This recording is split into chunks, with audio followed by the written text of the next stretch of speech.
Hello and welcome to Skynet Today's Last Week in AI podcast, where you can hear us chat about what's going on with AI. As usual, in this episode, we will summarize and discuss some of last week's most interesting AI news. You can also check out our Last Week in AI newsletter at lastweekin.ai for articles we did not cover in this episode. I am Andrey Korenkov, one of your hosts. I finished my PhD in AI at Stanford recently, and I'm now working at a generative AI startup. And I'm your other host, Jeremy Harris. I'm the co-founder of Gladstone AI, which is an AI safety company. We do a bunch of work on technical safety and AI policy. So I guess you've heard that bit before.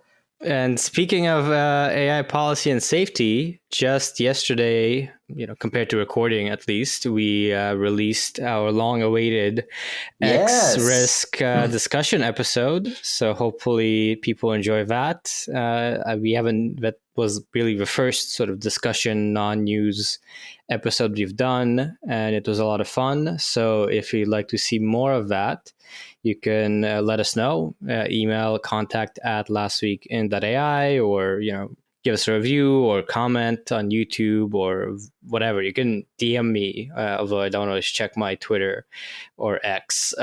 So yeah, hopefully people like it. Yeah, it actually was. I thought it was a lot of fun to do. Definitely down to do other things like that in the future. So for sure. By the way, when we released that, I got so a friend of mine sent me an email saying it was very kind of macabre sort of humor. He was like, hey, happy Judgment Day, I think it is, from the Terminator franchise. I've never seen the Terminator movies, full disclosure, but apparently there was some, I guess August something is.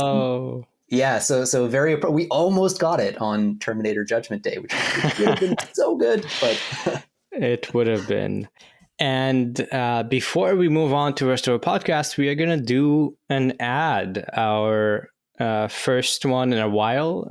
But unlike most marketing, this is for a thing that we would probably promote anyway, right? For free. Unlike most of the things that we would advertise on this program, we actually like this product. I know. Anyway, so the thing we are being paid to promote is the SuperDataScience podcast with host John Cron, who we have had as a guest a couple weeks ago. And this is a podcast about data science, and it seems to be the most listened one. It's the 12th technology podcast globally. And yeah, there's a lot of talk about machine learning, AI. There's over 700 episodes released twice weekly, interviews with, all sorts of very interesting people. So yeah, if you want to hear from people who work in AI, who do AI stuff, in addition to the AI news we cover, that is a great option. Yeah, and if you listen to the episode that John was on, you'll get a sense for why this is such a good podcast. I've been on a couple of times. His questions are always on point. His head is always beautifully shaved, and it really comes across in the audio. You can hear the resonance of his voice from his Chrome Dome as his knowledge radiates out to the audience. But no, in seriousness, I almost feel guilty taking their money for doing this ad because I actually listen to his podcast. I am a fan of it. I think you should definitely go and check that out. It's a lot of fun and very informative interviews with amazing people. Apparently, John also listens to this, so clearly good taste. That's true, yeah. I'm not going to say anything bad if he's listening to this in the shower, yeah. All right. Well, with that done, just one more thing before we get to the news. We do want to give a quick shout out to listener comments and reviews. So we had a couple new reviews on Apple Podcast. As always, it's fun to see.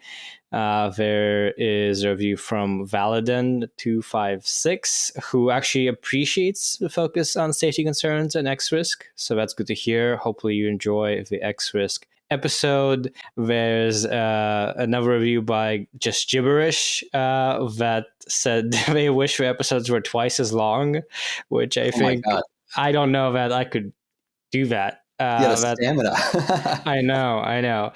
And yeah, a couple other ones. Rajesh Khan also, thank you for review. It seems like you can listen to us on runs. So that's cool. Exercise your brain and your body at the same time. And one last one for Smart Aces, fantastic podcast. Love to see it. And yeah, it's from someone who's new to the field of AI, and they say that they gain some understanding. And that's kind of what we hope to achieve, is to not be super technical so that anyone can dive in. So happy to hear that feedback. Yeah, absolutely. Actually, I found out recently that my uncle sometimes listens to the podcast, and so that's kind of cool. I feel like Yeah. I don't want to disappoint people now. Whereas before we were just shooting the shit. It's like, no, now smart I aces, know. we got smart aces, we got gibberish. Don't want to disappoint all these folks. Thank you guys. Thank you. With that done, quick preview of what we got on this episode. So we've got some new announcements that are pretty major on the tooling and app side. We're going to be talking about ChatGPT and Nvidia and a lot of fundings for business, a couple major open source stories, a whole bunch of research that is kind of all over the place, really. Some policy and safety, nothing too huge going on, but some kind of important smaller stories, and just one story about synthetic media and deepfakes. Lots of So chips, I noticed, eh? a lot of chips, as has been the case for the last few months. So we'll talk all about NVIDIA, as we often do. All right, and starting with tools and apps, we have Google's Duet AI is now available in Gmail, Docs, and more for $30 a month. So Google is rolling out the Duet AI assistant, which is basically their version of Microsoft's Copilot, just sort of a general branding for AI features that they have integrated into their software. And yes, so Google is rolling that out across all of its workspace apps, including Gmail, Drive, Slides, and Docs. And that is $30 per user for large organizations. So this is for their kind of workplace software suite that companies can pay for. It will be accessible through a separate menu or by asking for help within emails and documents. And yeah, it's a pretty big story, I think, for Google, right? Yeah, pretty big story for generative AI too. Like this is Google sort of like stepping up to the plate, responding to obviously Microsoft's Copilot that was very comparable software, essentially Microsoft's version of this that launched now a few weeks, maybe even a few months ago. And yeah, so seeing Google step up, this is all consistent with what Google has said is sort of the race they're being forced to play here ever since OpenAI launched ChatGPT and Microsoft. Satya Nadella, their CEO, famously came out and said he wanted to make Google dance when it came to generative AI. And this is definitely that starting to happen. Google's being forced to rush a lot of these things. Maybe rush a lot of these things out of production. There certainly has been a fire kind of lit under them to do this stuff. So a lot of the features, again, seem like stuff we've sort of seen before in Microsoft Copilot. You can ask this tool to like draft an email for you or to generate some slides based on a text description of what you want. Anyway, just a more complete suite coming to the Google. What is it called there? The Google, not Google Drive, but the Google Office, not Google Office, Google Suite, Google Workspace. Google Workspace. Everybody's Yes. got a suite or a workspace or something. Google Workspace. I actually use Google Workspace. I'm looking forward to testing this out. But yeah, me too. And yeah, as you said, Microsoft rolled out their version of this a month and a half ago, roughly July 18, and it was also priced $30 per user per month for this organization plan. So it's interesting to see that sort of seem to be the pricing that's pegged at. And I mean, that's higher than ChatGPT Plus at $20. So the economics here, I think, and I would be very curious to see how they came to that number and how profitable it would be per user ultimately. yeah, I mean, I guess I'm curious what I'll think once I start playing with it. But in a way, it's like ChatGPT, assuming that Bard or whatever they're using for the language modeling in the back end is as good as ChatGPT, but it's something like ChatGPT plus a bunch of other ancillary stuff. And maybe just because it's easier to use and it's integrated in all your apps, maybe you could argue that's where a lot of the value is coming from. But yeah, I think we're going to learn a lot about the price points here in the next few months. Maybe these will change, and like you said, the computational cost of running generative AI, right? It's so high. So you in a way can't get away without some kind of significant cost on the end user. Yeah, so if you're at a company that's using Google Workspace, you can now, I guess, request this Duet AI. Make your company pay for you to be able to use AI to be more productive, which I think, at least personally, I've definitely been doing more of over time, or at least a decent amount of in recent months, using ChatGPT and GitHub Copilot, and kind of integrating it into my process in ways that I found really, yeah, it does speed things up and make some task less boring. Yeah. Next story. Poe's new desktop app lets you use all the AI chatbots in one place. So Poe is the AI chatbot platform created by Quora, which is a website for question answering. And they've released a Mac app with the additional features of talking to different AI chatbots. So you can essentially, instead of going to different websites for Bard and for ChatGPT and so on, it's a little program to talk to simultaneous bots, or to have some other things like multiple ongoing conversations. Yeah, it's interesting to see this attempt. I think it's different from what we've seen before, and I do wonder, like, is there going to be value in having all bots in one place kind of platform? I'm not sure. Yeah, it's definitely interesting to see Quora doing this, right? Because when we've talked before about the kinds of companies that are at risk in the context of, ChatGPT and more broadly kind of the generative AI move, you do start to think about platforms, question answering platforms like Quora. Obviously, Stack Overflow is a technical version of this sort of platform, and you do see technical questions asked on Quora too. And so I could see this being like a kind of a long shot Hail Mary play here, just to try to see if actually we can hitch our wagon to this new generative AI movement. Because obviously, just sitting there and waiting for generative AI to eat your core business model isn't really an option. But yeah, no, it's an interesting question. And the subscription model, again, here we see that similar price point, $19.99 a month or $200 a year. Like, that's again in the same ballpark. We're talking ChatGPT. We're talking Microsoft Copilot, that sort of thing. So sort of interesting to see people settle around that price point there too.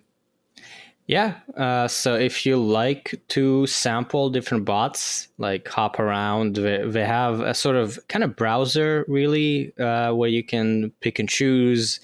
You can look at popular bots, at new bots, and there's not just Bard, not just ChatGPT, but a lot of these kind of custom things like whatever GPT or Crime View emojis. I think, I don't know, various seemingly just more for fun things. So yeah, I think personally, I don't know that I've been interested in things like Character.ai or this, where you can hop between different bots, but it does seem like maybe a lot of people are getting more interested in that sort of thing. Moving on to our lightning round, we have developers are now using AI for text to music apps. So, I mean, basically what it sounds like, there's this app called Playlist AI, and its developer Brett Bauman, I guess, launched a new app called Songburst, and it helps you generate music clips based on user prompts. So it's essentially like, this is opening up a whole new avenue for this sort of thing. I mean, I think this is going to be ubiquitous. We're sort of having the, maybe arguably, the sort of like Mid-Journey moment, the Stability AI moment for music. It's going to be interesting to see, with all of the copyright questions floating around in the background. These apps are targeting creators that need copyright-free music for their videos or their podcasts. And it's going to be interesting to see like whether that assumption actually holds, that these things are copyrightable, depending on where the data is coming from. There's all this due diligence you can imagine having to do in the back end to actually make sure that indeed the music that's generated by these things is not subject to copyright. We're seeing OpenAI right now struggle with that same question, as the New York Times starts to tell them, for example, no, you can't, you train your bots on our stuff. There's copyright protections. There's like all kinds of stuff. So anyway, I'm curious about that dimension of this, but certainly, we're going to see a lot of interesting artistic expression, if nothing else, from this category of new apps. Yeah, this article kind of covers that whole topic and the trend towards it. It also mentions another app, Cassette AI by Akhil Tulani, which can generate music samples up to 3 minutes long. And yeah, this really shows how for text to music, we're sort of at the like 1 year ago stage where text to image was. Like 1 year ago, there were starting to be apps and software to generate images from text, and it was still not quite there, but getting really good. Yeah. I think that's what trajectory you're seeing now with music. Next, Yahoo Mail debuts AI enhancements for our smarter inbox. So similar to Gmail, now Yahoo Mail has a bunch of AI tools. There's a new one called Shopping Saver that looks for unused gift cards, discount codes, and so on. There are other AI beta features. There's also enhancements to things like the writing assistant that suggests replies similar to what Google has. There's also search, there's message summaries. So yeah, pretty much I think the sort of thing we can expect in any email tool going forward. Yeah, it's also one of those things that makes me wonder how competitive something like this is destined to be in the long term. We've talked about this idea, right, that like the companies, especially when it comes to generative AI, companies that own as much of the stack as possible are able to take advantage of cost savings across the whole stack, from the processing power, the compute, the GPUs, all the way to the front end, the models, that sort of thing. Yahoo obviously is not in the category of company that has access to that full stack, and they are competing directly with Google, with Gmail, with Microsoft that do have that full stack capability. And so ultimately, like the economics here, at least to me, on the surface, I could be wrong, but they don't look great for competing with the quality that you might expect from big rollouts of Google language models or Microsoft or OpenAI language models. But it's going to be interesting to see like how do the smaller companies like Yahoo, the mail providers, Simpatico or whatever like things we have up in Canada even compete with some of the big guys now as generative AI becomes a bigger and bigger part of just email on a day-to-day basis. Yeah, interestingly, Yahoo is actually deploying this on Google's Cloud AI platform and tool. So this is sort of happening via Google, and it seems like a big win for Google Cloud AI. Yeah. Yahoo, as far as I know, is still a big email player. This is still in beta, so you can request sign up and get access. Yeah, nice to see more AI and tools people use. And up next, we have South Korea's Naver launches generative AI services. So this is a company that like totally understandable if you've never heard of them before. If you've been following generative AI since like the GPT-3 era back in 2020, you might actually recognize the name. So Naver, for context, it's not a super app in the like conventional sense. It's not like WeChat in China, for example, where like you do all your shopping and all your stuff in one app. But it's kind of more like a Google of South Korea. They offer a whole bunch of disparate services. They started off as a search engine. So they've always had AI baked into their DNA. Way back in like, I think it was 2021, early 2021, they built a system called Hyperclova, which was like the fifth or maybe sixth like big LLM, big foundation model that came out after GPT-3. So they were really remarkably early to move on this. And they're announcing Hyperclova X, and that's going to basically provide generative AI-driven searches for users. So basically, we're going to start to see the rollout of the same kind of generative AI we've seen with Google search, now where they're adding a bunch of descriptions of what you might be searching for and all that. And they've got customized services as well for enterprise clients. So to some degree, this is making them even more like the Google of South Korea. They're doubling down in the same direction that we're seeing Google go. And there's a bunch of tools. They've got a chatbot application that they're calling Clova X, which is all about web search, online shopping and navigation services, generative AI, stuff all over the place anyway, again, it all seems very Google-esque. And one interesting note that gets them even more into Google territory here when it comes to custom chips. Obviously, Google has their famous TPU. Well, Naver is now saying that they're going to jointly develop with Samsung, which is also, of course, based in South Korea, new chips that are going to be smarter and more efficient, all the usual stuff to support their development. So really, really interesting to find them kind of doubling down on that Google path.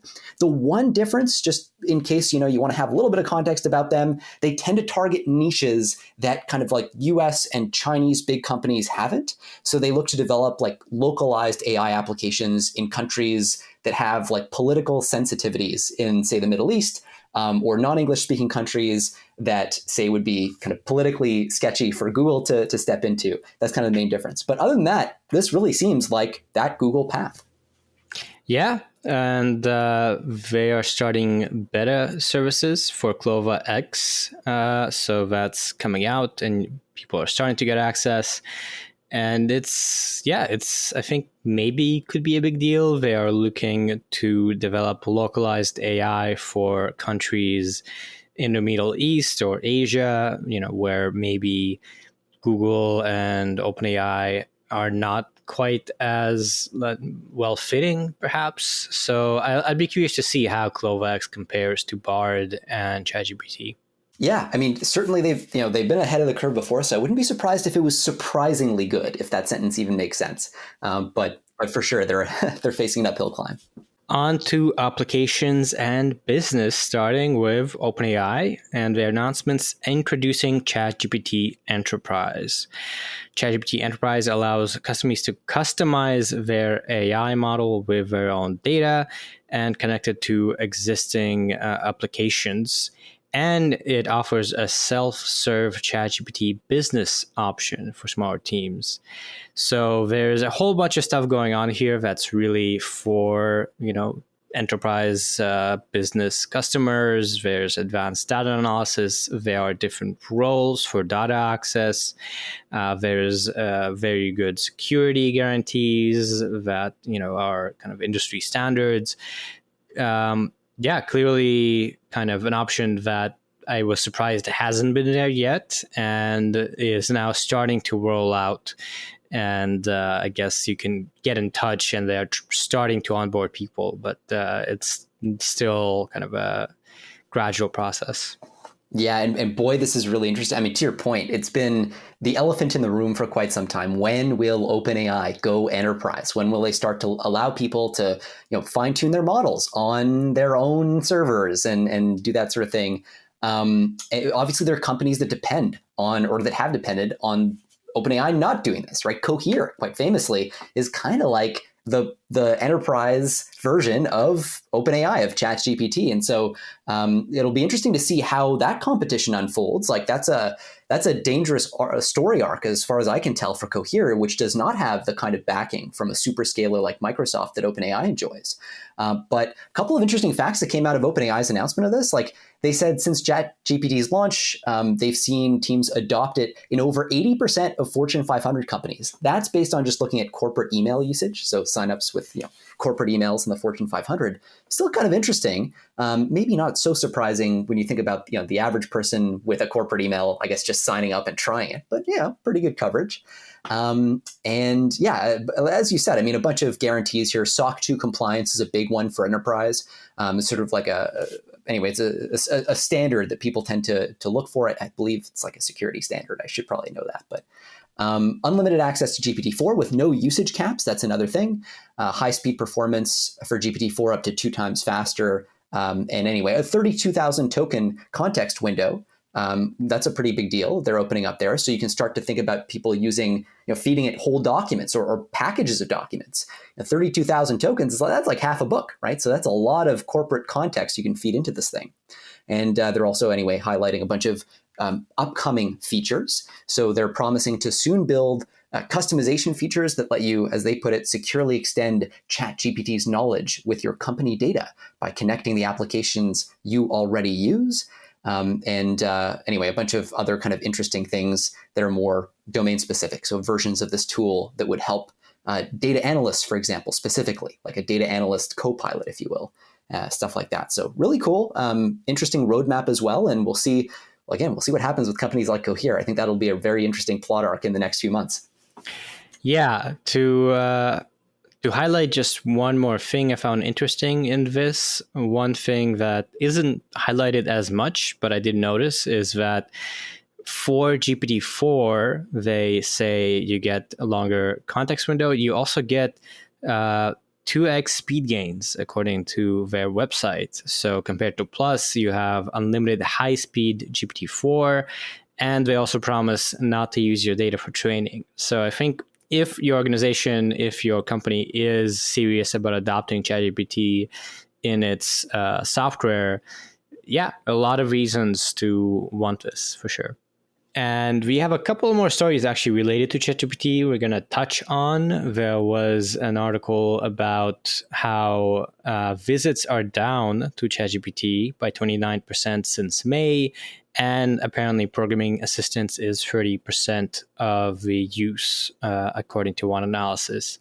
So yeah, we've seen ChatGPT usage decline before, and now it seemingly is continuing to decline, 30% since May.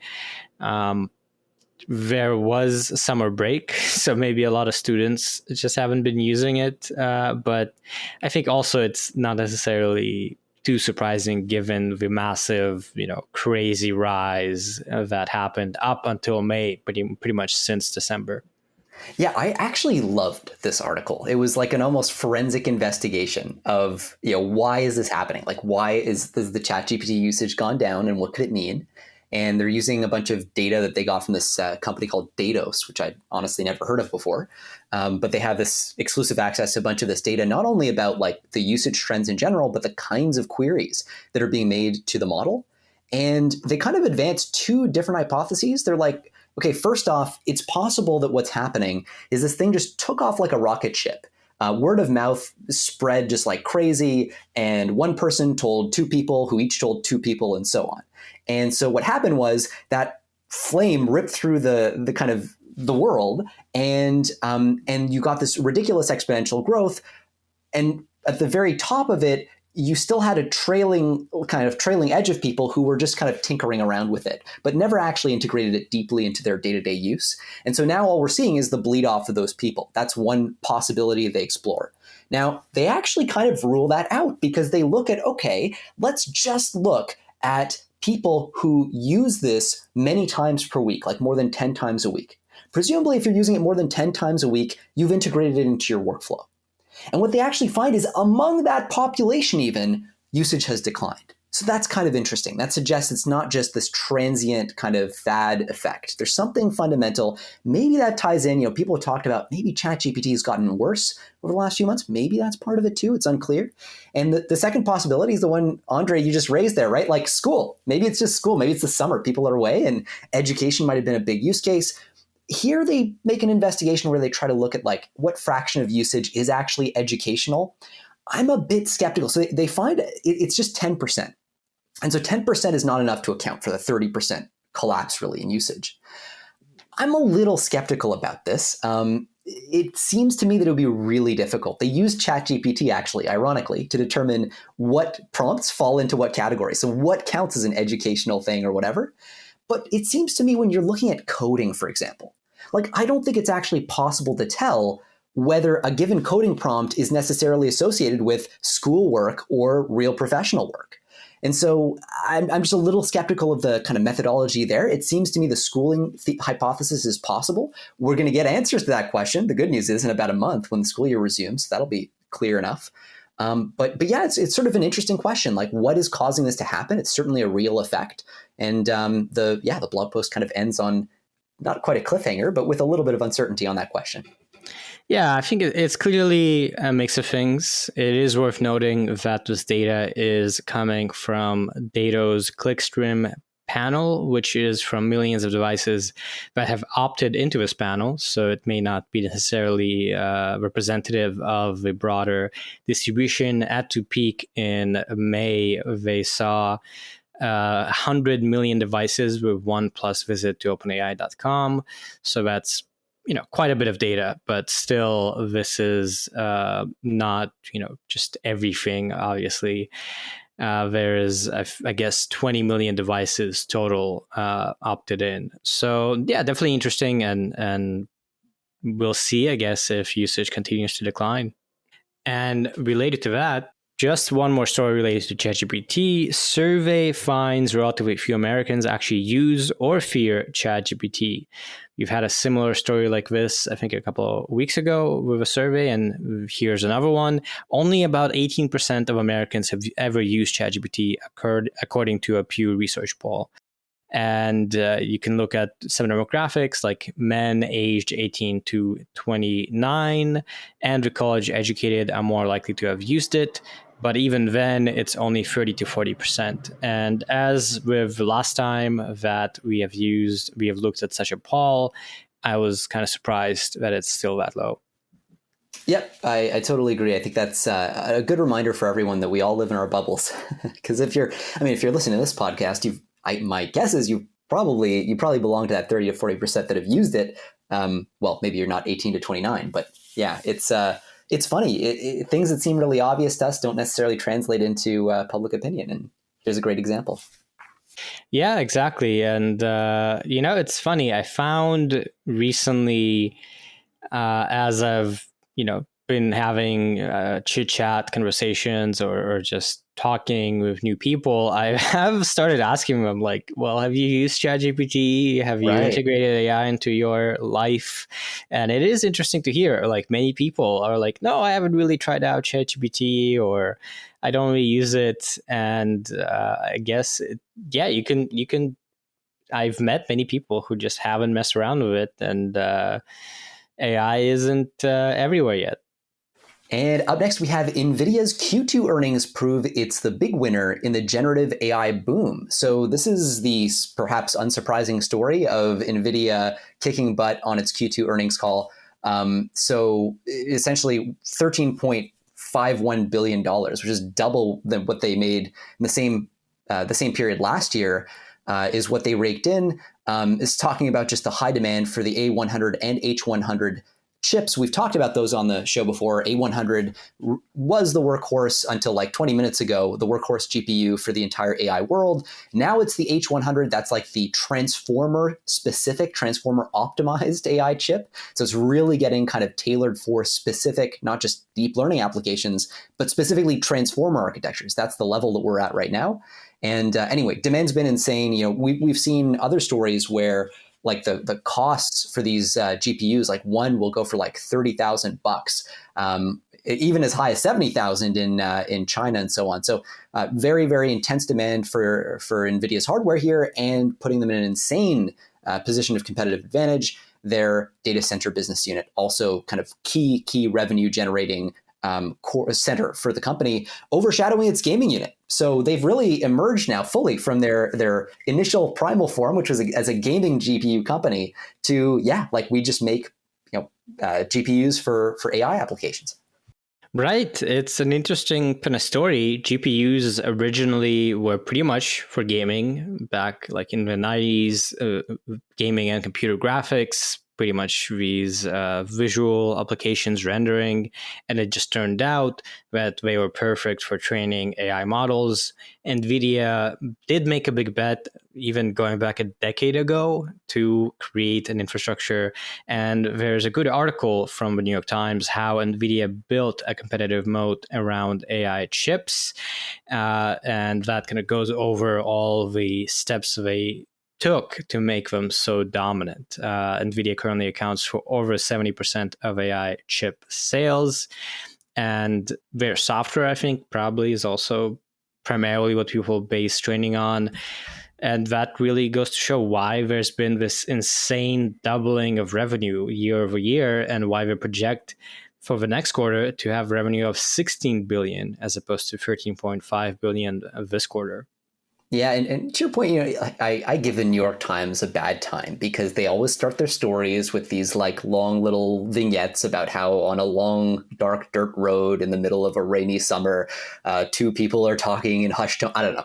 But this is actually a really good article if you're looking for just like a primer to figure out like, wait, why is Nvidia such a big deal? They do go over the history in a pretty compelling way. They highlight the importance of the early bet that Jensen Huang, the CEO of Nvidia, made on the idea that that computing for AI was going to be the future, the important role that the 2012 kind of AlexNet breakthrough had. They don't mention that it's AlexNet, but that's kind of what they're referring to, is this moment that for the first time, basically, we had a deep learning system that could do useful stuff, in this case, computer vision. And at that time, which, by the way, it was still way early. Like, a lot of people were still looking at deep learning going like, okay, that's a cute dog and pony show, but like, what can you really do with it? And at that moment, they described Jensen Huang as turning, quote, every aspect of the company to advance this new field. So basically, at that moment, he's like, all right, already, I'm placing this insane bet. We're as impressed as you can be by OpenAI, for example, recognizing the importance of scale in GPT-2 and GPT-3. You really have to give it to Jensen Huang all the way back in 2012, essentially foreseeing the boom that we're now experiencing.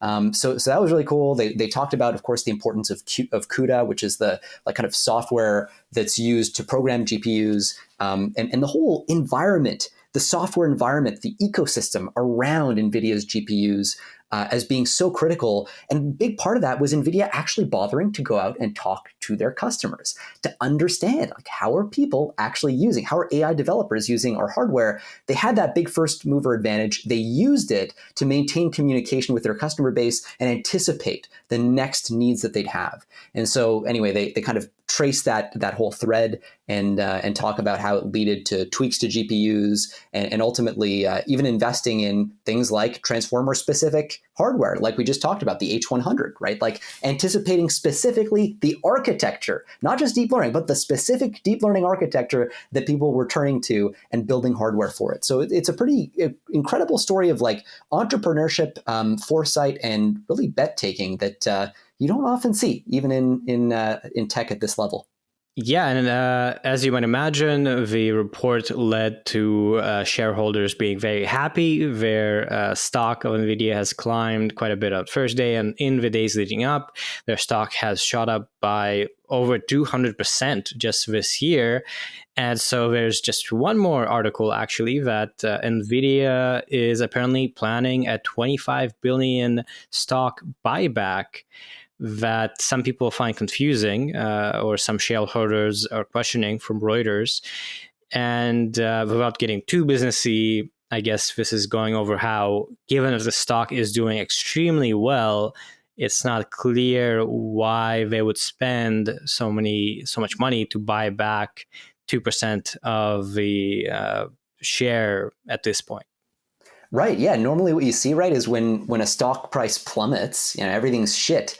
The company might go, okay, this is a good opportunity. Like, we think our stock is worth more than this. That's essentially what the company is saying when they buy up their own stock. And so, yeah, like, to your point, people are looking at this like, look, NVIDIA, you crossed $1 trillion market cap. You're on fire. What are you doing? Are you saying that you are undervalued relative to the market right now? And well, yeah, that is effectively, or that's potentially one explanation for this. Another explanation is that NVIDIA right now is flush with cash. They have so much money, and at a certain point, as a giant megacorp raking in the dough, you have to ask yourself, what am I going to do with this money? Like, you can't just sit, in a giant Scrooge McDuck vault full of cash. You got to do something with it. And at this point, so NVIDIA made I think there was an acquisitions discussion. They were trying to purchase, now I'm trying to remember the name of the company. This is embarrassing. Anyway, that's right. It was ARM, actually. Sorry. Yeah, that's it. So it's a semiconductor designer company called ARM Holdings that collapsed. So NVIDIA wanted to acquire this company with their money. Hey, what a great way to spend it. We'll acquire this related company. And there were regulatory concerns. Anyway, the deal got squashed. So now they have a bunch of money sitting around and nowhere to spend it. Well, might as well buy back our stock. So that's one way in which you could see the argument for the buyback that has nothing to do necessarily with NVIDIA saying we think we're undervalued. They don't think they're dramatically overvalued, let's say, but at least this is a way to use their money. So a bit of ambiguity about whether it's because NVIDIA thinks they're undervalued or because they just don't know what to do with their money. Probably a bit of both at the end of the day, but it's not it's not a bearish sign for NVIDIA that they decided to do this. I mean, this is quite a remarkable moment. Obviously, they understand the strategic outlook, and they're making this bet based on that. It's not inconceivable that NVIDIA thinks they're actually undervalued, as insane as that sounds right now. So hopefully, we talked quite a bit about this business stuff. You might find it a little bit boring, but I do think it is worth just noting how big a deal NVIDIA is and AI, and how crazy the story from a business perspective is. Over the last few weeks, their stock has shot up from around $400 per share to almost $500 now on the 31st. If you look back at early 2020, their stock was $100 per share. So in just about 3 years, the value of their stock grew by 500% roughly, or something on that range. So it's pretty insane how successful they've been. And moving on to lightning round. First, we have Chinese AI company claims Huawei AI GPUs are on par with NVIDIA A100 and that they will compete with GPT-4 in 2024. This is from the AI firm HKUST Shunfei. And that's the claim, is that Huawei now has these AI chips that can compete with NVIDIA, and that they will release or benchmark on GPT-4 in 2024. Would be a big deal if that's true. It would be. It's also interesting that we reveal a lot about ourselves when we choose the things we want to be compared to. And one of the things that they're doing here is they're asking us to compare them not to the cutting edge H100 GPU that NVIDIA puts out, but rather to the A100, which was top of the line last year. So, we're talking about a year and a half from now. Huawei will have claims that they will have something that can rival the thing that was cutting edge last year. Still a very major development, especially when you think about the export controls, all the pressures right now in the Chinese ecosystem. Innovation is really, really hard. An important thing, though, to flag about this, essentially, Huawei is positioning itself to compete with NVIDIA. And so that means it's designing its own chips. That's what this is. They're saying, hey, we're able to design a chip that we think will rival the NVIDIA A100. That's different from actually manufacturing the chips. The chips get manufactured in these insanely specialized foundries. TSMC, by far the world's biggest. You've heard us talk about them at length on the show before. Samsung. There are very few places where this can actually get done. They are not claiming to be able to make their own chips. They're claiming that they can design them and essentially compete with NVIDIA on that basis. So if you talk about the effectiveness, for example, US export controls, they hit the manufacturer as well. So it's not like China will be chip independent thanks to this. It's one part, an important part, but one part of that chip supply chain, besides which, we got to believe it when we see it with this stuff. There have been a lot of claims about hardware and AI models coming out of China in the past. We're just going to have to wait and see if this actually, shakes out the way it seems. But if it does, to your point, Andrey, this is a big part of that whole semiconductor kind of chip supply chain and a really important breakthrough. And just a quick clarification, this is coming from Liu Qingfeng, the founder of this company, and he had some comments during a forum, Chinese Entrepreneurs Forum. So there was this claim that they're working with Huawei on these chips. And then also that this company is working to unveil a new general purpose LLM in about 2 months that they will benchmark against GPT-4 by early next year. So we're trying to be competing there with NVIDIA and OpenAI, but that's going to be hard. Yeah, there's sort of this kind of tone down of all their stuff, right? The claim is up front, and then there's this kind of backup thing. It's but actually temper your expectations. And in this case, one of the things that they're saying is, look, guys, this LLM that we're going to build, it's not necessarily going to be at the same level as ChatGPT, but we're working hard to strengthen it. And so, again, it's always got to be a believe it when you see it, wait for the rollout and just measure. And, because we've seen this in Western companies too. People announce big hyped up models and they turn out not to be what we expect. So wait and see. It's going to be an interesting story to follow. All right, next story. AI's share of US startup funding doubled in 2023. So I think last week we talked about the stats for Q2 of funding. that being pretty good for AI. This just gives some more details on that. More than 25% of funding for American startups in 2023 has gone to AI-related companies, double the amount from the previous year. As we've commented before, overall startup investment has decreased, but AI has bucked that trend and has increased in funding. So yeah, the hype is converting to money. Yeah, it's so tempting to say the hype is real, and then you realize it's VC. Wait, they are the source of the hype. But yeah, no, I mean you're absolutely right. It is a big deal. It's also, I mean, they note that part of the sort of ostensible doubling of startup funding for AI does come from the drop in overall startup funding. So, the pie has shrunk, but AI's share of the pie has grown. So perhaps not a huge surprise that the pie has shrunk. Obviously, we're in a period of economic contraction. And the first place you feel that is in VC, in early stage startup investing. That's where the kind of highest risk investments are made. It's where the biggest shrinking comes with economic tightening. Interesting, not super surprising to see this. And I wouldn't be surprised if this trend continued.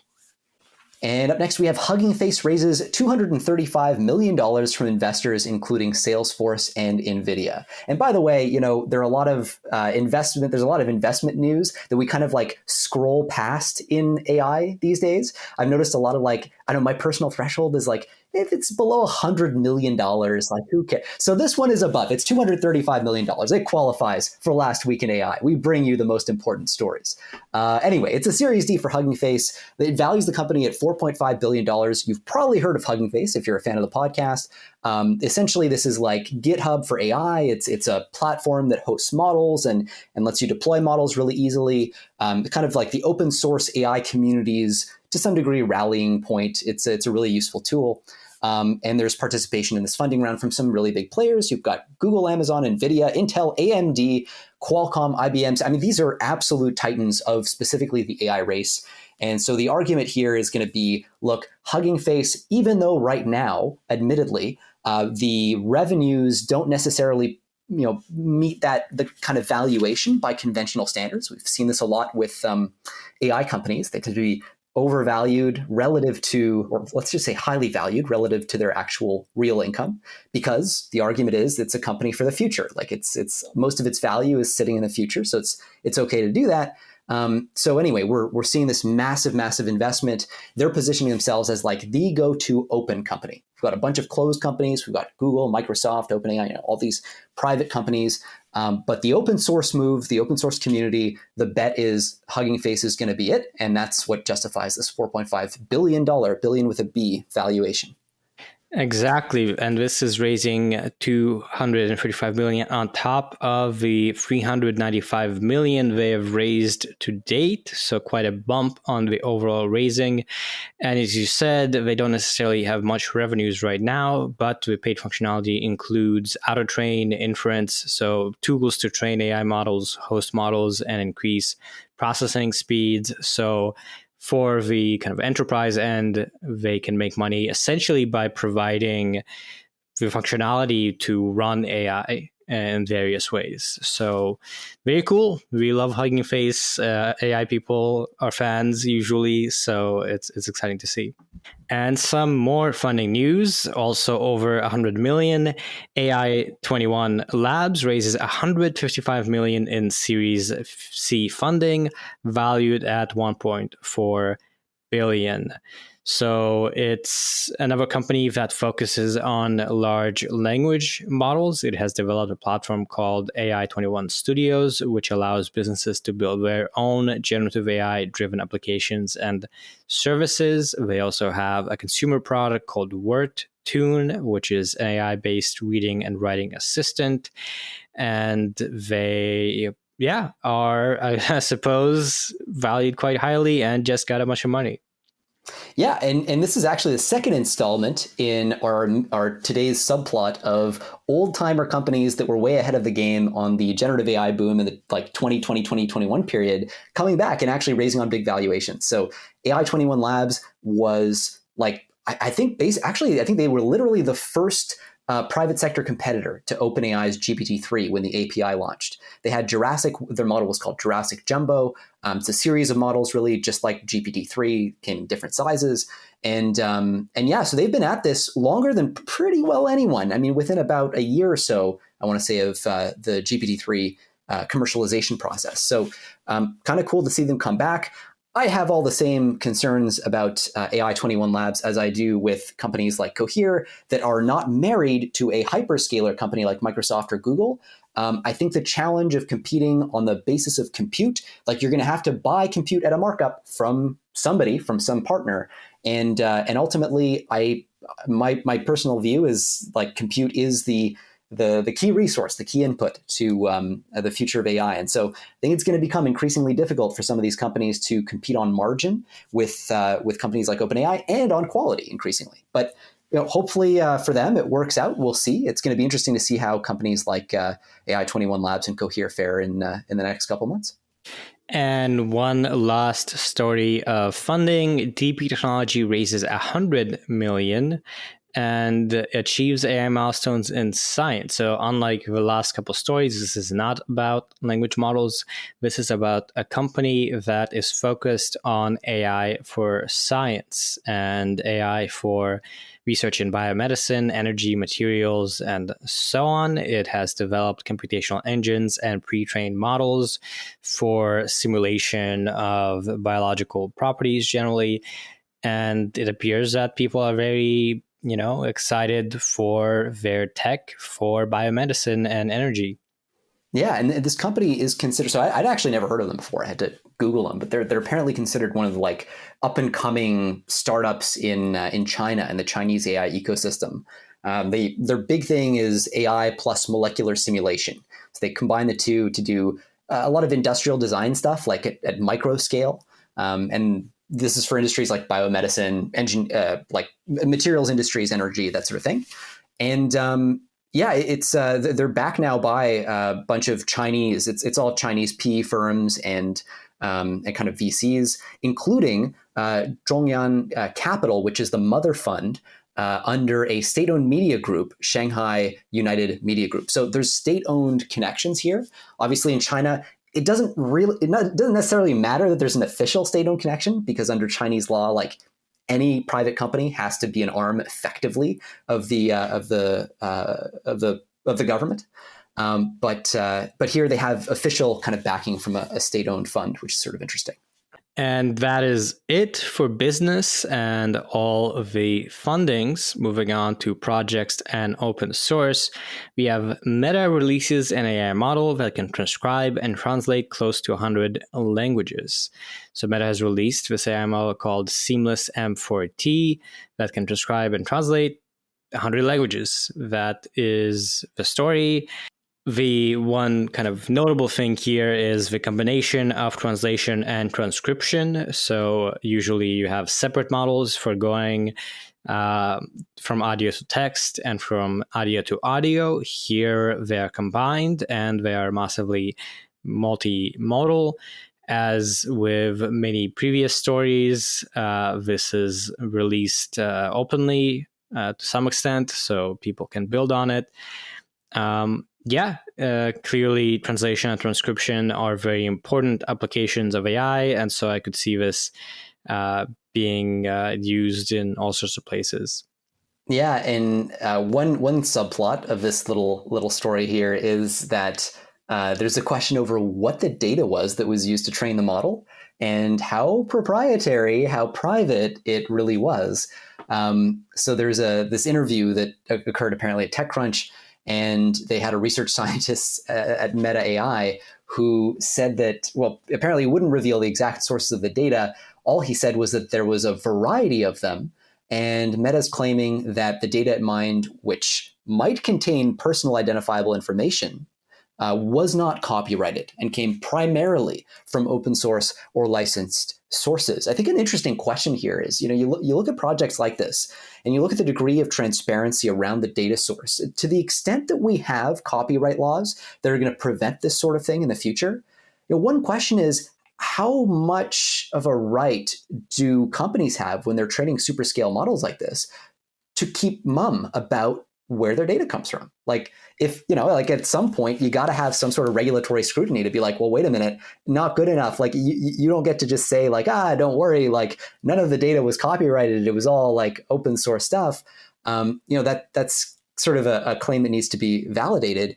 And then there's the question of whether something being open source makes it okay for it to be used in this sort of context. You might imagine like people have open sourced information data in the past without the understanding that it would be necessarily used to train models like this. They may have open sourced it on a different understanding.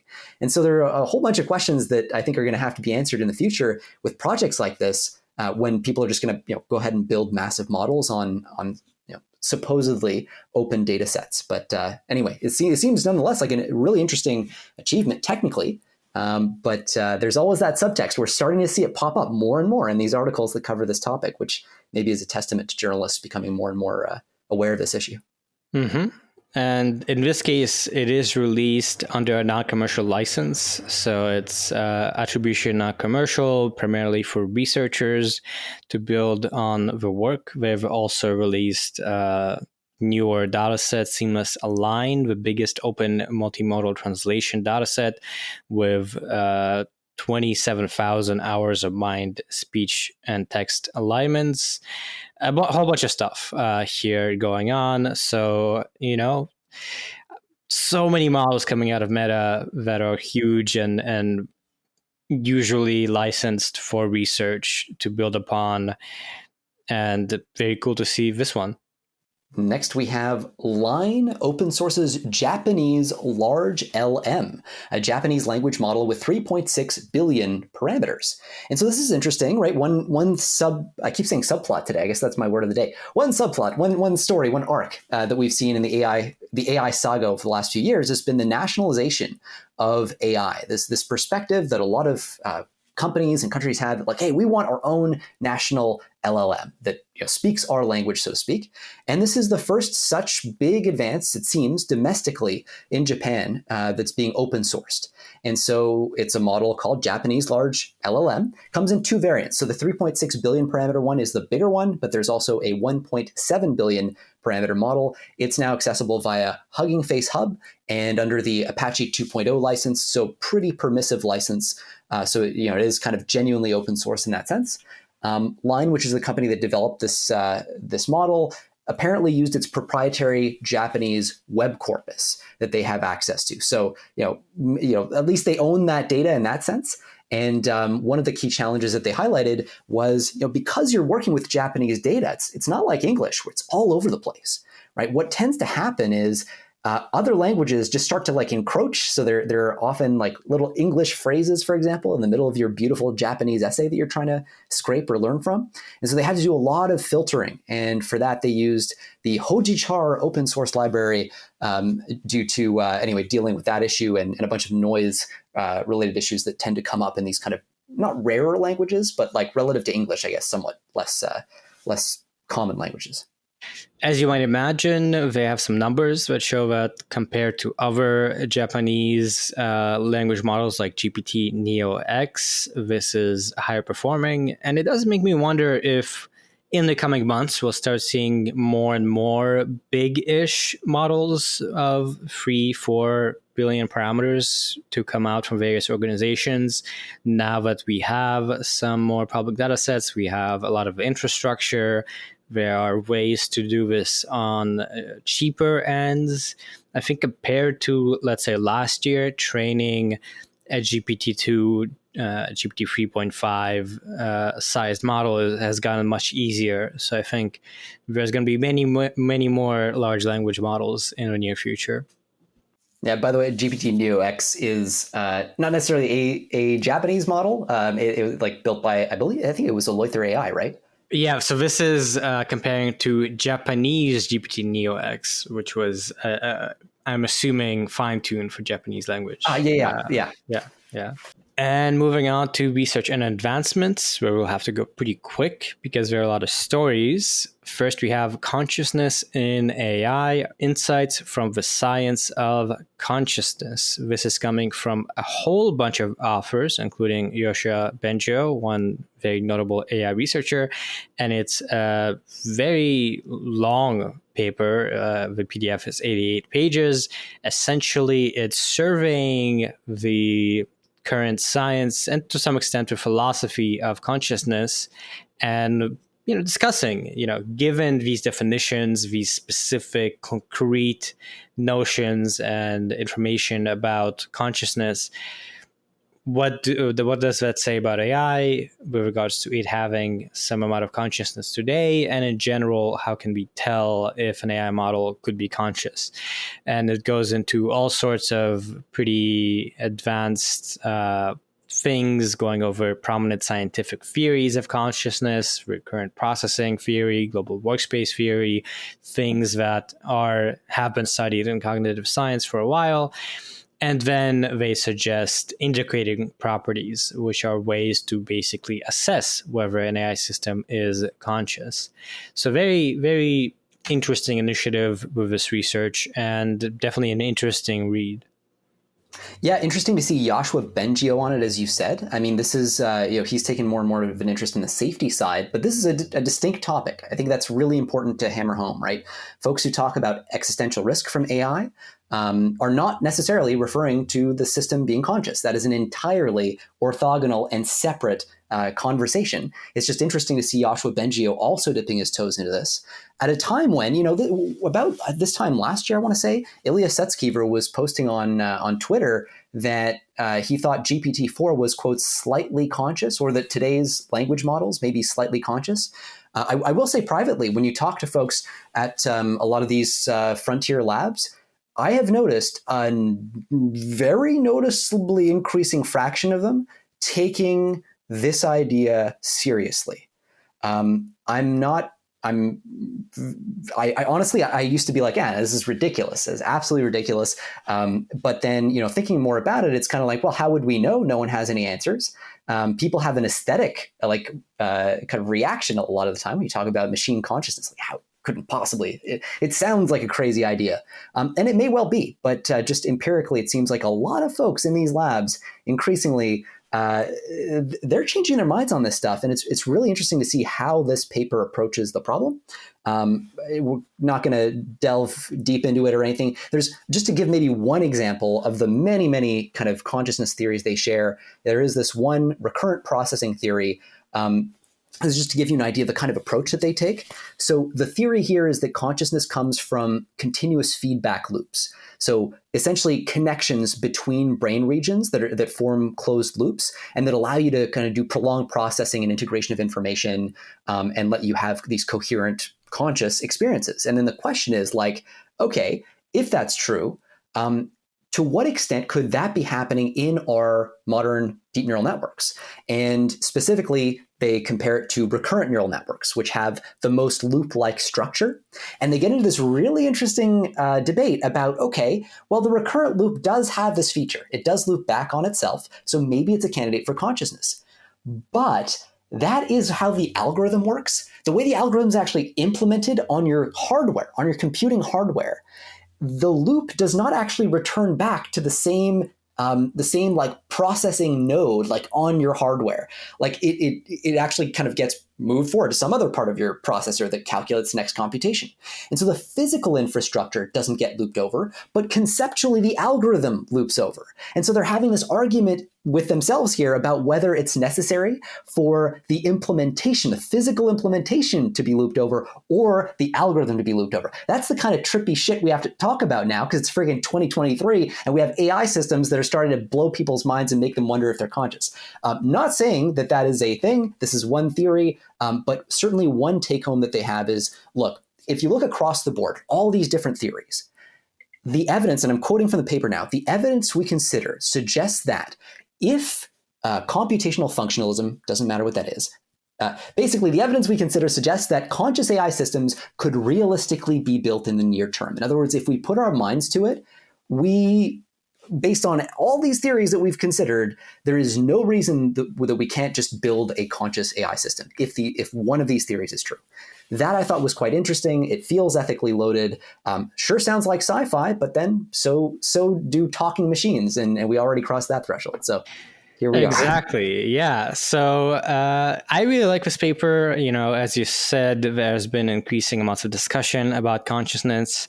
Usually that discussion isn't really grounded in any sort of definition of consciousness and any sort of theory of consciousness. And this paper is the opposite. We could spend, hours going into every different detail here, but as usual, we will link to it. If you really want to do a deep dive, you can do that. They also did look at a few existing AI agents, DeepMind's Adaptive Agent and Palm and found that based on those indicator properties, these present-day AI systems are not probably conscious. They say this work does not suggest that any existing AI system is a strong candidate for consciousness.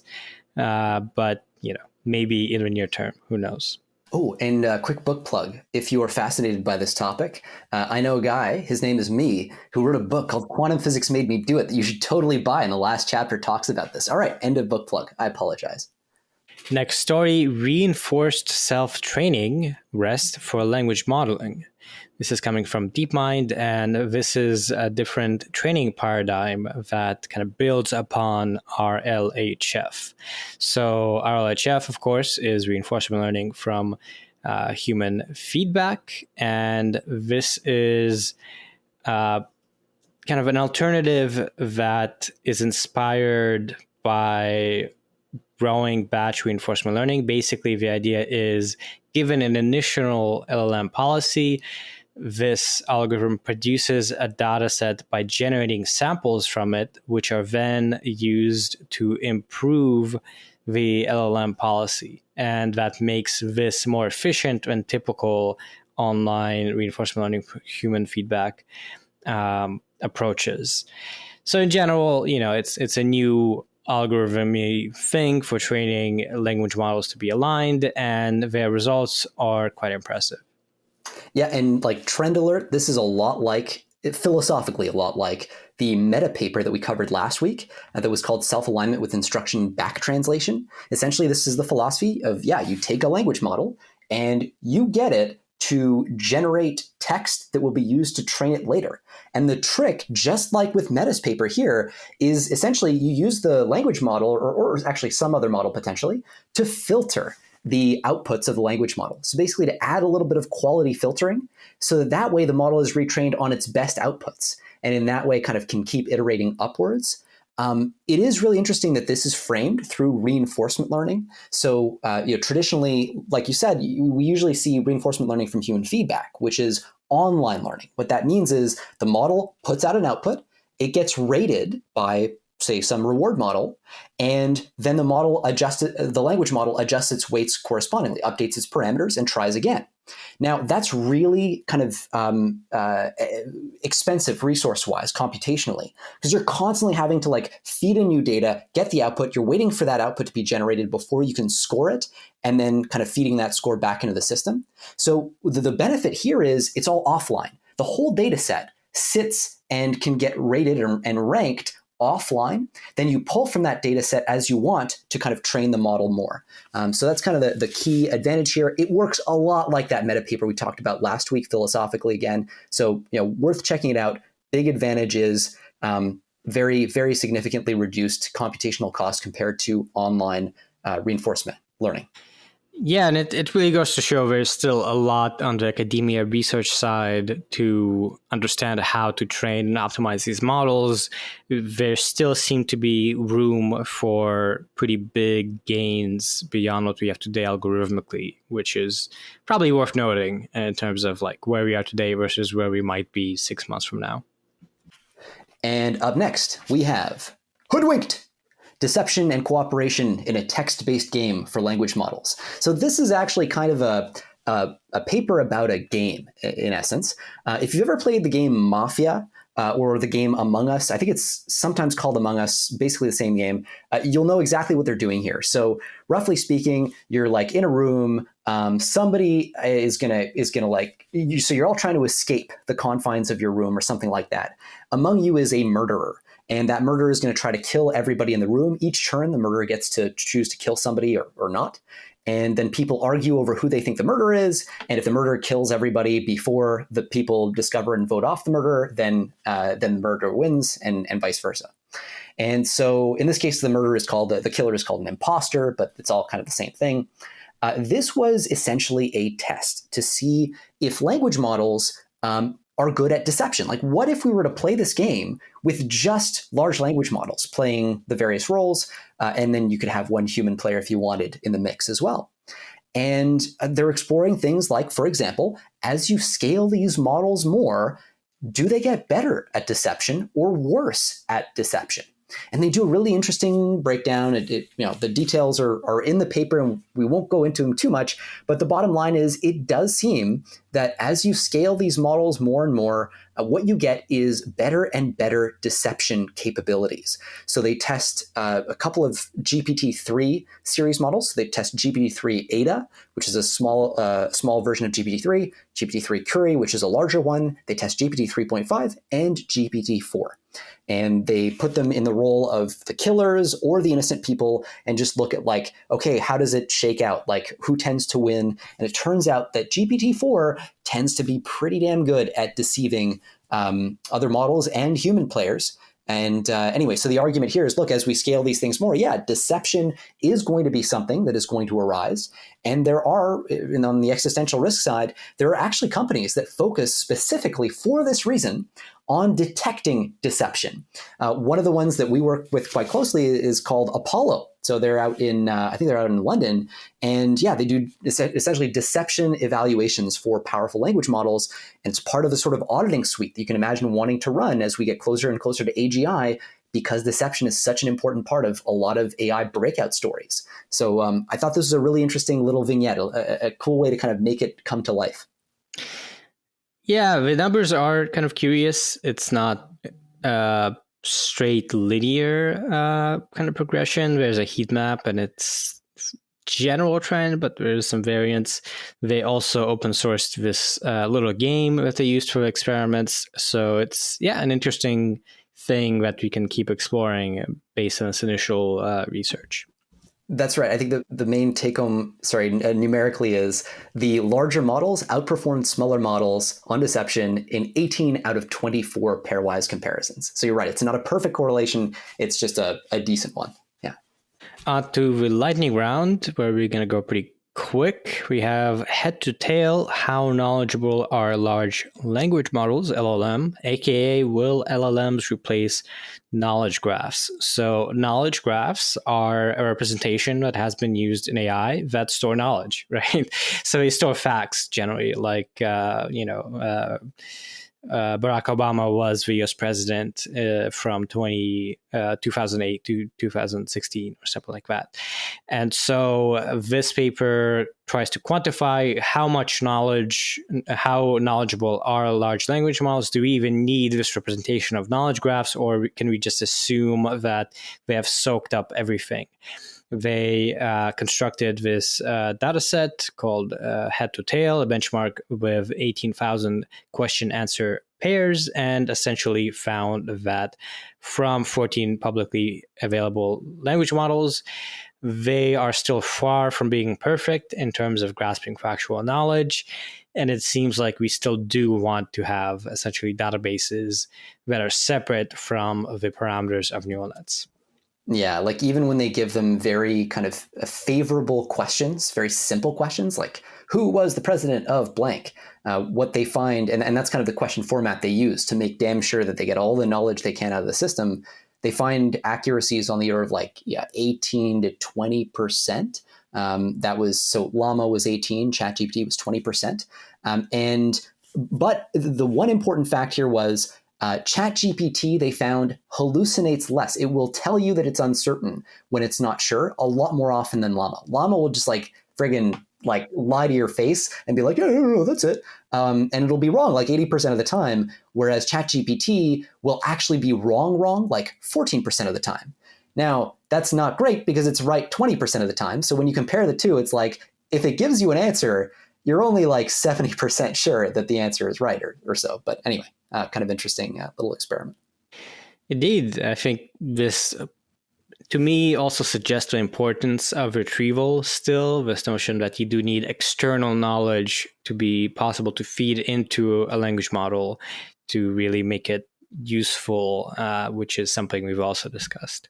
Another article, Nvidia AI image generator fits on a floppy disk and takes 4 minutes to train, from decrypt.co. So this is talking about a new text-to-image personalization method called perfusion. Essentially, you've used text-to-image models probably, but one limitation is, let's say you want to create a specific character that you want to get in an image, let's say something that it hasn't seen, like nerdy Superman or something that you just drew up. There are some techniques for that, but they're pretty expensive. Textual inversion is the classic one. Here, NVIDIA proposes a new technique that you won't get into that essentially builds on this capability to add custom objects or concepts or designs to an image model. It's still pretty slow. It's still, 4 minutes, as it said. So it's still pretty hard to add any given concept to a text image, but it's getting better. Yeah, apparently the kind of core new idea behind this is something called key locking, where they essentially connect new concepts that a user wants to add. They give the example of a specific cat or chair to a more general category during image generation. So it's kind of clustering things into broad ideas like feline, for example.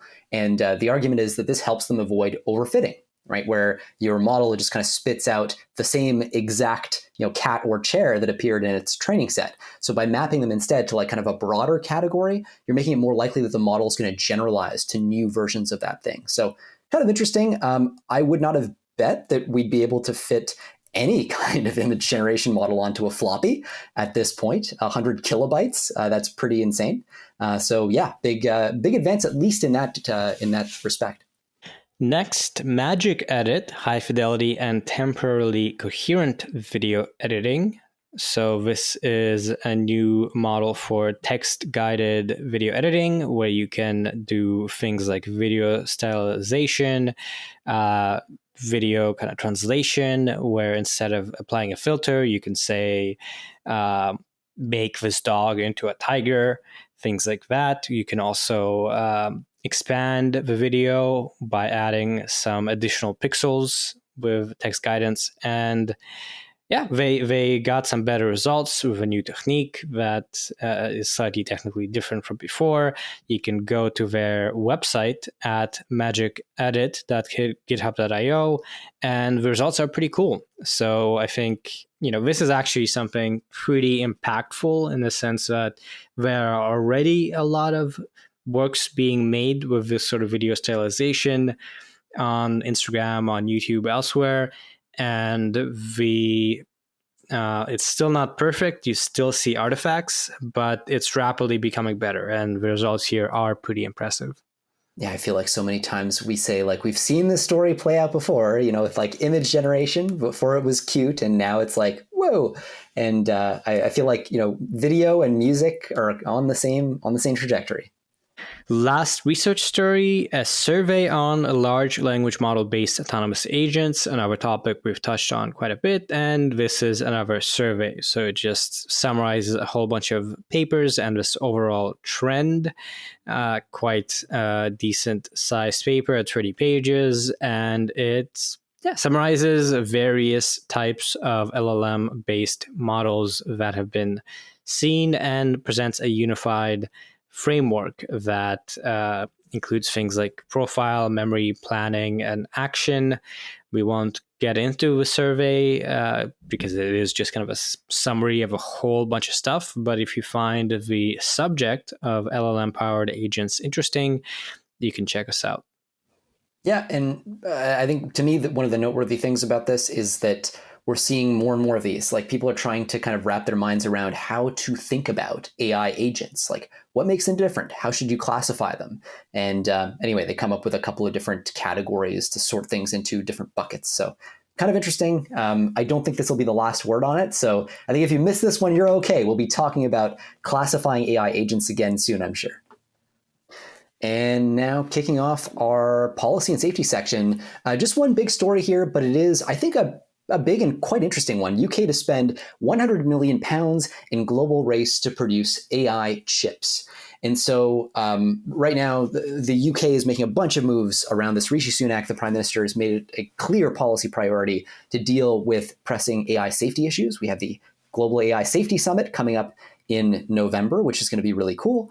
So £100 million. So like putting this in context, this seems to be in a way a response to things like the US CHIPS Act, right? Like this is a famous act passed by Congress, $53 billion that the US is putting in its semiconductor industry. And that was considered a bit low. Like there were people who were like, actually, like weirdly enough, semiconductor fabs take way more resources than that to set up. It's a super high risk thing, tons of capital expenditures that are required.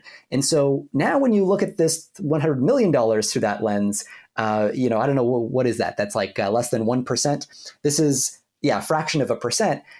It's been criticized in a way that I think, kind of you could argue for being too small on the chips side. So, it's not a huge amount, but every little bit helps, to propagate or to promote domestic innovation. That's fine. As an additional measure, unrelated to that, though, the government is also in the advanced stages of ordering up to 5,000 GPUs from Nvidia. They don't say what kinds of GPUs these are, but I'm guessing it's going to be H100s at this point. That's all part of a big push as well for capacity building within the UK government. One of the big things they're trying to do, including through their foundation model task force, is build the capacity to train and audit. That's an important part, audit powerful scaled models from the big companies.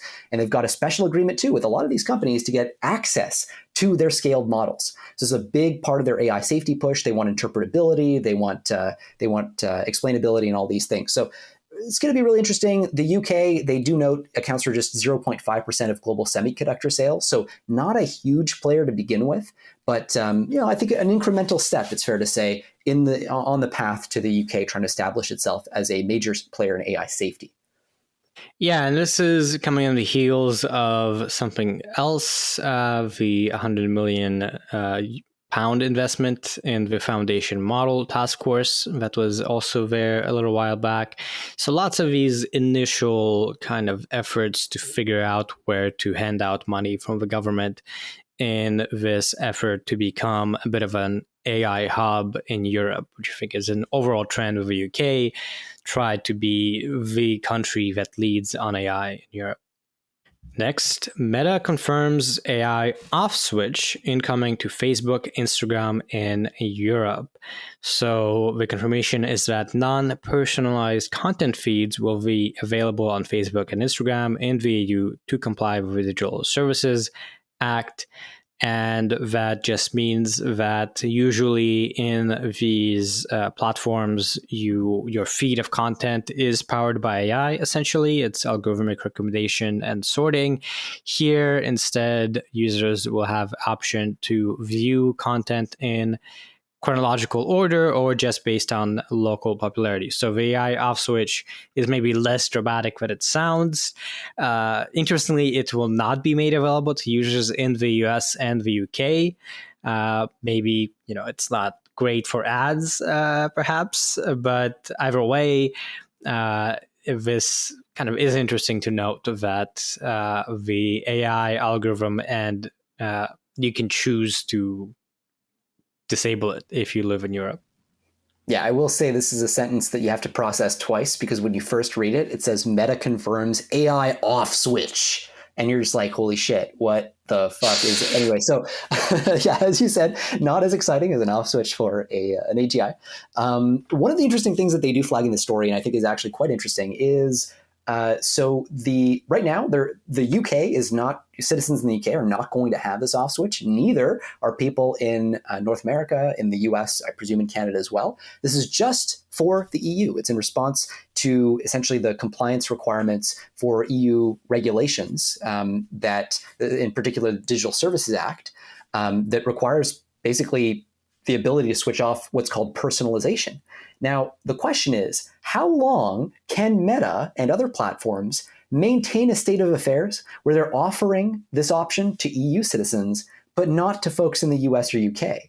Like, that's an interesting kind of political pressure that you could imagine that leading to domestically in the US, where people go, well, wait a minute, you've just built this feature. You're literally just choosing not to offer it to us. Like, you're robbing the American consumer of optionality.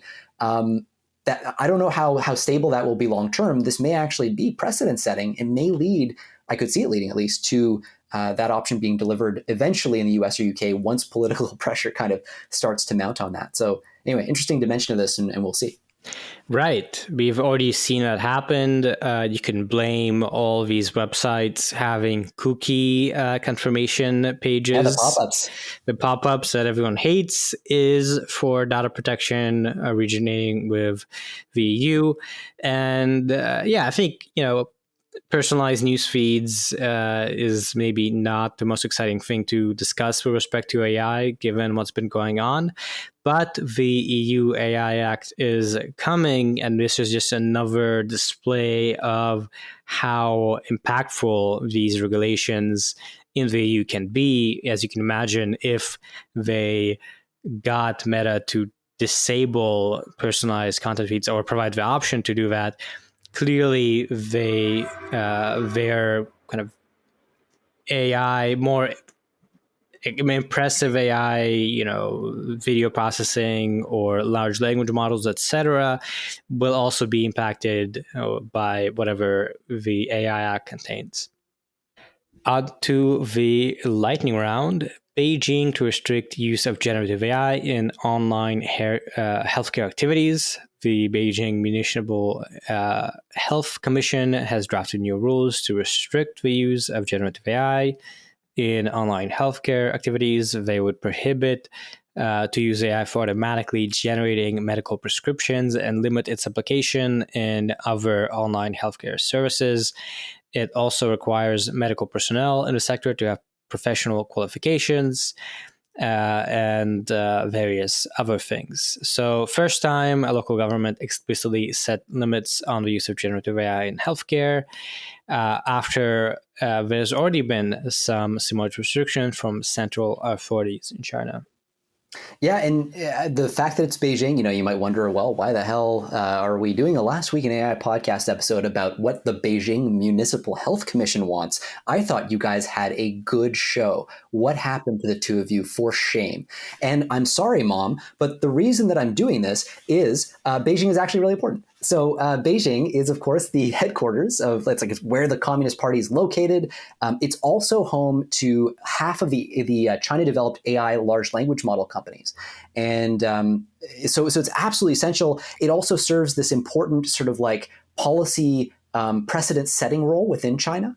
So because Beijing is this very powerful municipal government, because it's the seat of power for the kind of more federal level government, people tend to look to it for guidance and things like that. So this is actually probably some kind of indication of what's to come, and definitely part of, as you said, Andrey, this like very broad, sweeping set of policy reforms that the Chinese are up to right now. Right, exactly. We have covered recently how there's been a recent regulation on generative AI broadly. So this is a bit of a trend. And as you said, Beijing is very significant. It is the capital of China. It has a population of over 20 million people. So not local is maybe not the right term here. And next up, we have Schumer to host AI Forum with CEOs including Elon Musk and Mark Zuckerberg. And so this is on the heels of, so Chuck Schumer, Senate Majority Leader, of course, in the US Senate, has been pushing for faster AI regulations, been looking for ways to accelerate his kind of feedback collection from the AI ecosystem.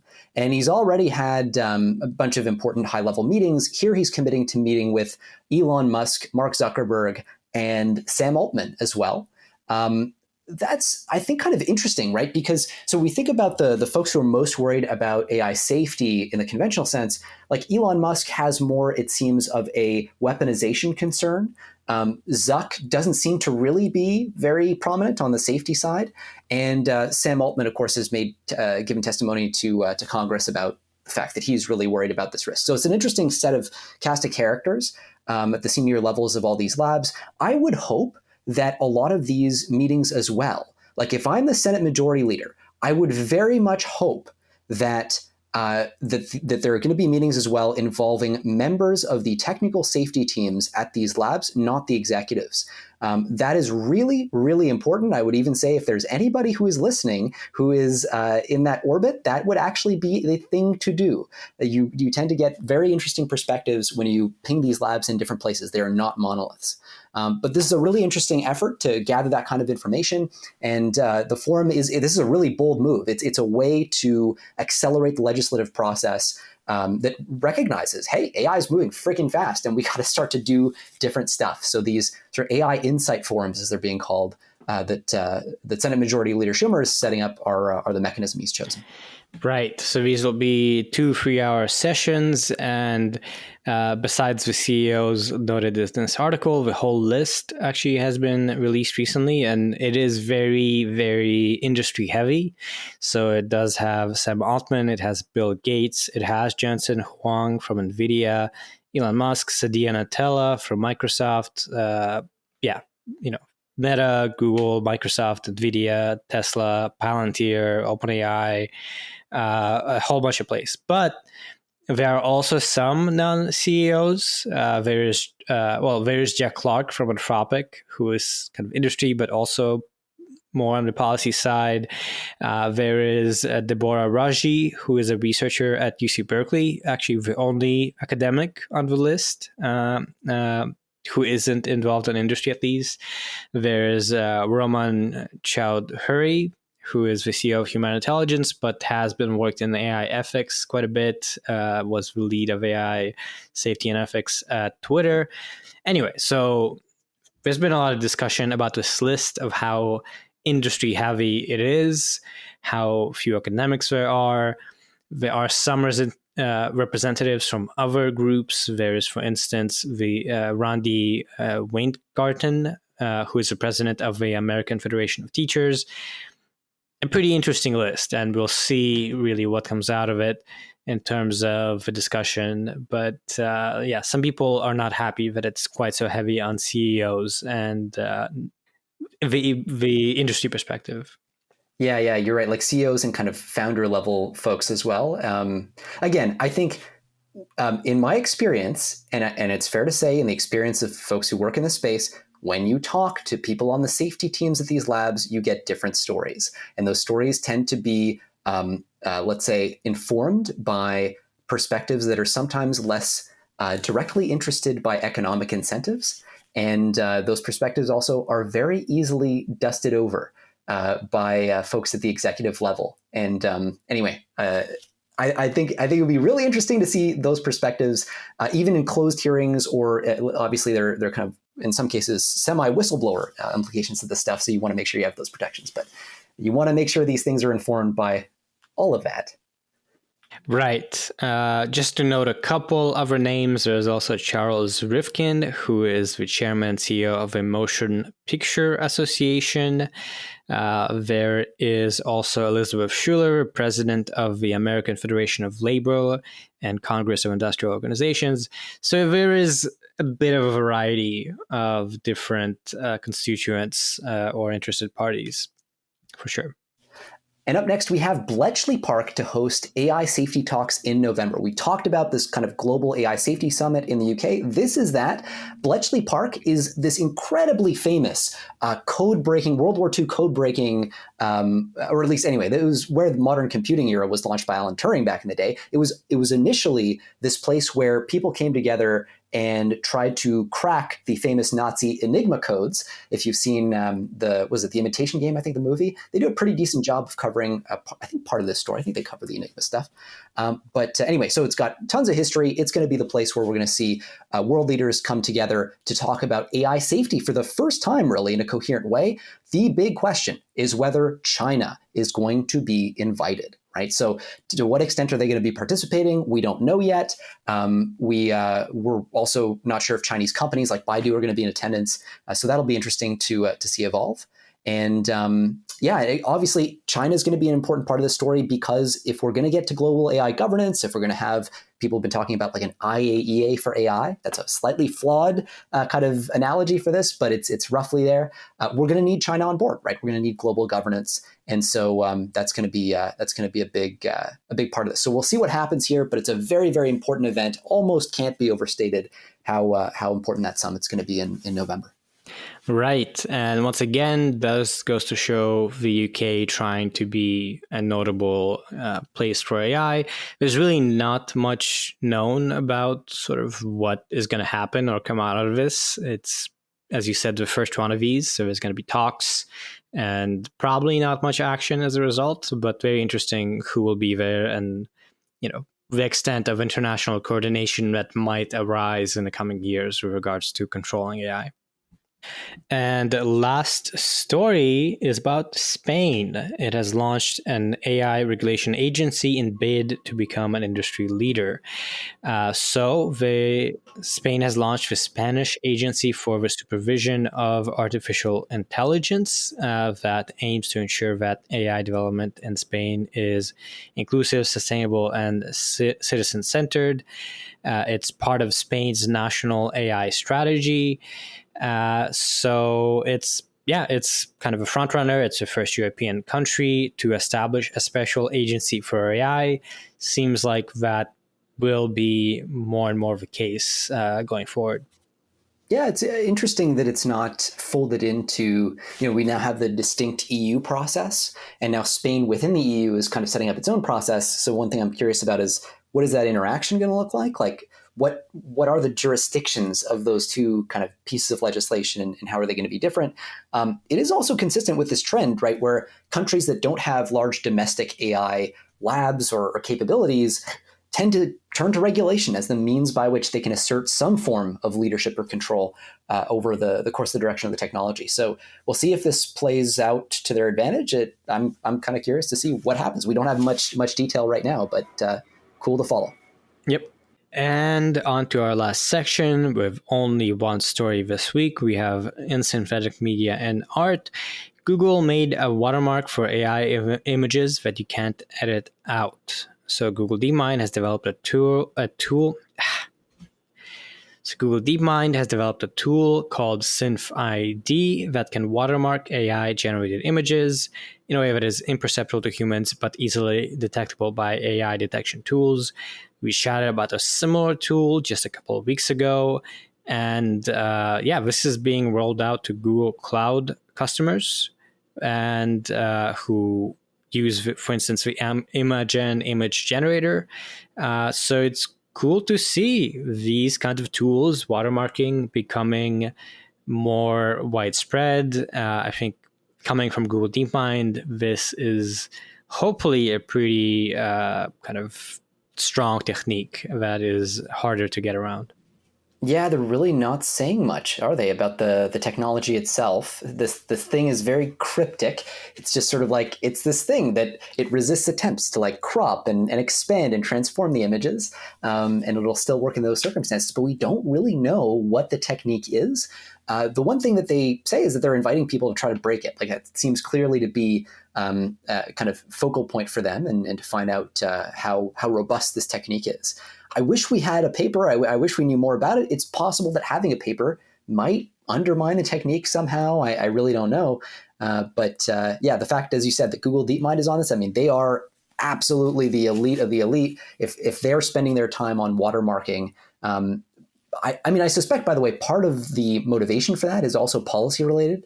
Google DeepMind would love, or Google generally would love, to be able to say, hey, look, we're pursuing the development of technologies that help with responsibility, that can give policymakers tools to, for example, like do fingerprinting and kind of figure out attribution so that we can associate crimes with people or things like that if they happen. But anyway, how this is actually done, very unclear. Still probably cool technology. That's all we know. Right. So obviously this was also announced alongside the other news related to Google we covered at the very beginning on this episode. So there's nothing rolled out yet. It was announced at the Google Cloud conference, Google Cloud Next conference. Not too much information of it, but as you said, I think clearly it's in the interests of Google and everyone really for synthetic media to not be used for bad ends. And that means that you need to be able to detect if something is AI generated or not. So it's nice to see AI giants making it possible to hopefully detect deepfakes. All right, and with that, we're done. Thank you so much for listening to this week's episode of Scan Today's Last Week in AI podcast.